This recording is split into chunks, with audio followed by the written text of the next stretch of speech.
which is a basic requirement to decide on relevant activities.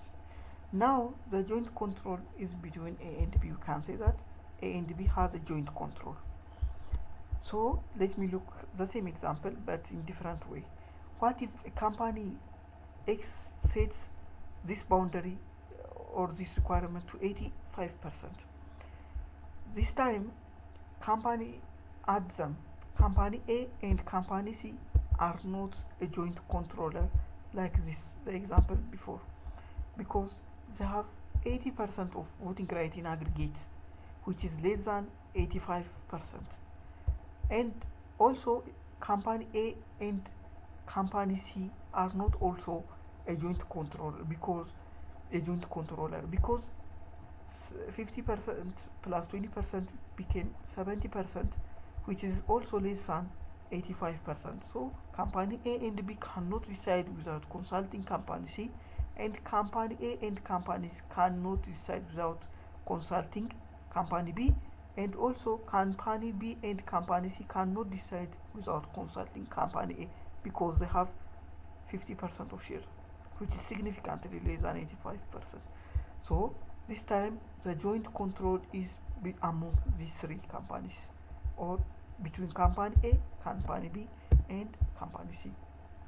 Let me look at the same example. What if the requirement set gets down to 75%?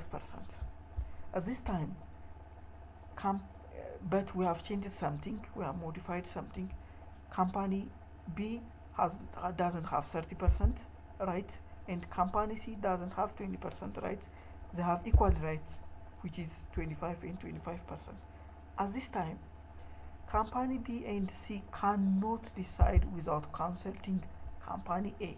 This means the joint control is not between B and C, but company A and company B can decide without consulting company C, because they have 75% share.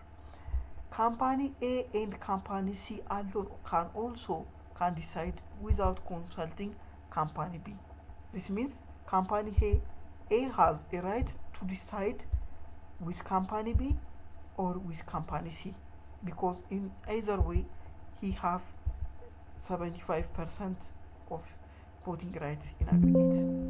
So what do we say this time? Is this be with the company A and B or company A and C? So from the start we have said that a joint arrangement should be started by a contractual agreement. This means now the joint control is called more than one combination of joint arrangement. It should lie either with A and B or A and C. So in their contractual agreement there should be a written evidence that shows A had either a choice A had choose either B or C for a decision making purpose from the start. If the contractual agreement doesn't include this, we cannot even say a joint arrangement exists from the start, because the definition of joint arrangement says it will be started with a contractual agreement which specifies this. So in the contractual agreement, A should choose B or C for a decision making purpose. Okay, a joint arrangement is a temporary arrangement that says until specific activity is completed. Now we look at what is a joint arrangement. So a joint arrangement is a temporary arrangement that stays until a specific activity is completed and formed in the form of activity, or it can be formed in the form of business. For example, if two companies decide to start a housing project and there is no third party, that housing project is called a joint arrangement that is built in the form of activity.